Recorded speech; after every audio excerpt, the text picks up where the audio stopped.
Средба со француски и турски председател со германски канцелар. За 2 месеца повеќе средби со клучни играчи на меѓународната политичка сцена е доказ дека Македонија не е изолирана земја како што тврди опозицијата.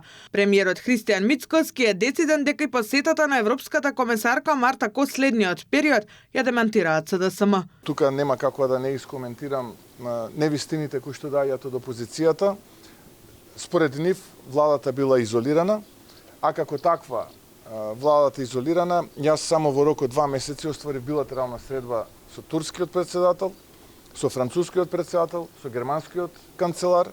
На билатерална посета беше хрватскиот премиер, ја бев на билатерална посета со австрискиот канцелар и беше председателот на Европскиот совет овдека во Скопје. За само 2 месеца. И сега еве ќе дојде и комесарката за добрососедска политика и проширување на редовна обиколка на регионот. На домашен терен предвремени парламентарни избори не се во игра, но ако опозицијата е спремна, власта ќе одговори на предизвикот, одговарајќи на обвинувањата на СДСМ дека владата сака да оди на избори бидејќи ги потрошила државните пари и дека нема да бидат алиби за предвремени избори. Премиерот порача дека тоа едно со друго немаат логика.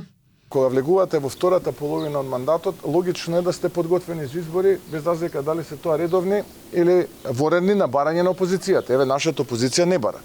Нашата опозиција е сокриена, нашата опозиција има 3/4 кои што држат пресконференции полни со невистина и навреди, најчесто кон мене. И сега кога имаат можност еве да се покажат на терен, да видат колку ефект имаат тие нивни невистини и навреди кон мене, тие едноставно бега. За сега е сигурно дека ќе има реконструкција на владата. По партискиот роден ден на ВМРО ДПМН на 17 јуни, владините коалициони партнери ќе го прекројуваат владиниот состав. За најавеното повлекување пак на Али Ахмети од лидерското место во ДУИ, Мицкоски рече дека не сакал да коментира внатрешни партиски работи, исто како што не би сакал некој да ги коментира внатрешните работи во ВМРО ДПМН.